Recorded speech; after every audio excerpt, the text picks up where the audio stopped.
Welcome guys to my YouTube channel IQ rankers.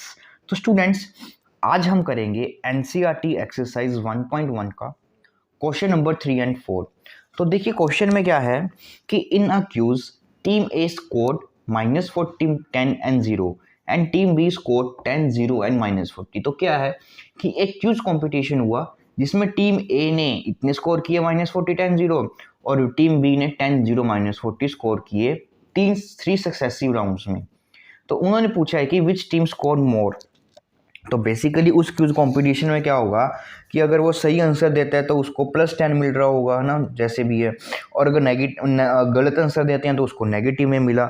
तो overall हमारे को स्कोर बतानी है कि वो क्या होंगे। तो बहुत ही देखिए आसान सा क्वेश्चन है। तो सबसे पहले हम बात करते हैं बेटा टीम ए की। तो टीम ए ने बेसिकली पहले राउंड में कुछ गलत आंसर दिए जिसके कारण उसको मिले नेगेटिव मार्क्स, है ना। फिर उसने अगले राउंड में ओवरऑल कुछ सही आंसर दिए तो उसको मिले +10 और अगले में 0, मतलब कि जितने उसने गलत किए उतने ही सही कर दिए, तो ये 0। तो ओवरऑल अगर हम देखें तो ओवरऑल उसको मिल जाएंगे हमारे पास -30। तो टीम ए ने ओवरऑल जो स्कोर किया वो किया -30। फिर अब हम बात करते हैं हमारी टीम बी की। तो टीम बी ने फर्स्ट राउंड में स्कोर किया 10, अगले राउंड में 0 और नेक्स्ट राउंड में उसने स्कोर किया हमारे पास -40। तो अब इनको सभी को ऐड करेंगे तो हमारे पास बन रहा है 30। तो मीन्स अरे यार ये तो दोनों के दोनों सेम आ गए। Means team A and team B दोनों ने इक्वल स्कोर किया। तो ठीक, तो उन्होंने पूछा कि विच टीम स्कोर्ड मोर। तो हम लिखेंगे कि both the team scored equal। तो दोनों के टीम ने अपने इक्वल स्कोर किए। फिर आगे वो पूछ रहा है कि can we say that we can add integers in any order. तो देखिए हुआ क्या यहाँ पे, उसने ये क्वेश्चन क्यों पूछा कि मैंने -40 पहले लिखा, फिर 10 लिखा, फिर 0 लिखा, तो आंसर था -30 आया।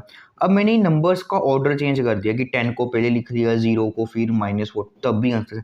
मतलब कि वो पूछना क्या चाहता है कि सबसे पहले मैंने -40 लिखा, तो 10 लिखा और ये 0, तभी भी आंसर मेरे पास -30 आएगा। वो कहता है कि इनका ऑर्डर चेंज कर दो। ऑर्डर चेंज करने का मतलब क्या है कि आपने पहले -40 लिखा था, तो अब पहले 10 लिख लीजिए, फिर 0 लिख लीजिए, फिर आप -40 लिख लीजिए, तो अभी भी आपके पास आंसर कितना आ रहा है -40।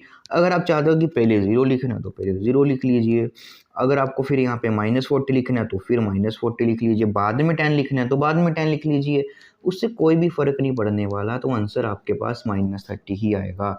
तो जो सेकंड पूछा है can we say that we can add integers in any order, तो उस वाले का आपका आंसर आ जाएगा यस।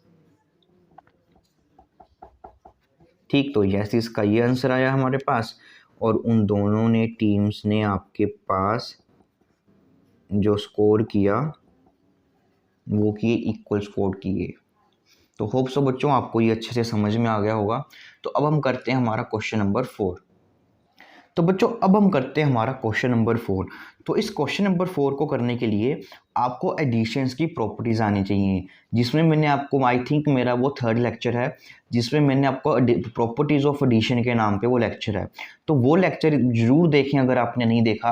अगर आपको वो प्रॉपर्टीज़ क्लियर होंगी तभी आप ये कर पाओगे, वरना इसको गलत तरीके से करोगे, है ना। अब बच्चे क्या करते हैं, इसको गलत तरीके करने के लिए इसको प्लस माइनस करके देखने लगते हैं कि इसमें फिर क्या करें कि आंसर आ जाए, है ना, तो इसको उधर शिफ्ट कर देते हैं। तो बेटा इन क्वेश्चन में ऐसा कुछ नहीं करना, ये बाय प्रॉपर्टीज होंगे। देखिए बिना किसी प्लस माइनस किए, बिना किसी कैलकुलेशन के, with the help of properties मैं आपको कैसे करवाता हूँ। तो इसमें क्या है, -5 प्लस -8 गिव्स -8 प्लस। तो पूछा है कि यहाँ पे क्या आएगा। तो बेटा जो ये हमारे पास है, ये सबसे पहली जो प्रॉपर्टी होती है that is the commutative property होती है। कम्यूटेटिव प्रॉपर्टी में क्या होता है कि ए और बी दो इंटीजर है, अगर आप a प्लस बी कर रहे हो या आप b प्लस ए कर रहे हो तो दोनों का आंसर आपका सेम आता है। तो यहाँ पे a की वैल्यू है -5, b की वैल्यू है -8 और b की वैल्यू -8 है, तो यहाँ पे a की वैल्यू क्या होगी आपके पास -5। देखिए with the help of properties ही आपको ये सारा काम करना है। फिर आगे आपके पास आ जाता है दूसरे वाला। दूसरे वाले में क्या कह रहा है कि -53 प्लस उसमें हम क्या ऐड करें कि वो सेम बन जाए, तो ये होती है हमारी एडिटिव आइडेंटिटी कि ए नंबर है, उस नंबर में हम क्या ऐड करें कि वो दोबारा से हमारे को वो नंबर दे दे, तो वो बेसिकली आता, इसका आंसर आता है 0। तो एडिटिव आइडेंटिटी होती है 0, तो यहाँ पे आंसर आ जाएगा 0। फिर अगला क्या है 17। 17 में मैं क्या ऐड करूं कि मेरे को 0 आ जाए, मीन्स ए नंबर होता है हमारे पास, ए में हम ऐसा कौन सा नंबर, मीन्स ए में हम कौन सा नंबर ऐड करें कि हमारे पास 0 आ जाए, तो वो बेसिकली जो नंबर होता है वो होता है हमारे पास माइनस से, इसको बोलते हैं एडिटिव इनवर्स। तो 17 में क्या ऐड करें कि 0 आ जाए, तो वो आंसर आएगा आपके पास 17। अब अगली सबसे इंपॉर्टेंट है, अगली में क्या है हमारे पास, अगली प्रॉपर्टी में हम यूज़ करते हैं एसोसिएटिव लॉ। एसोसिएटिव लॉ क्या होता है कि ए प्लस बी इनको हमने ऐड किया, फिर उसमें सी ऐड किया, तो वो इक्वल हो जाता है ए प्लस बी प्लस सी। चाहे आप एडिशन ऐसे करो चाहे ऐसे करो, आंसर सेम आता है। तो यहाँ पे ए हमारे पास 13, बी हमारे पास -12, सी नहीं पता तो उधर से देखेंगे, यहाँ पे ए 13, बी -12 और सी आपके पास आ जाएगा -7, तो मीन्स यहाँ पे आंसर आएगा -7। अब ये भी बिल्कुल वैसे ही लिखा हुआ है, इसमें बस इन्होंने ये वाला जो था वो इधर दे रहे थे, ये वाला इधर कर दिया।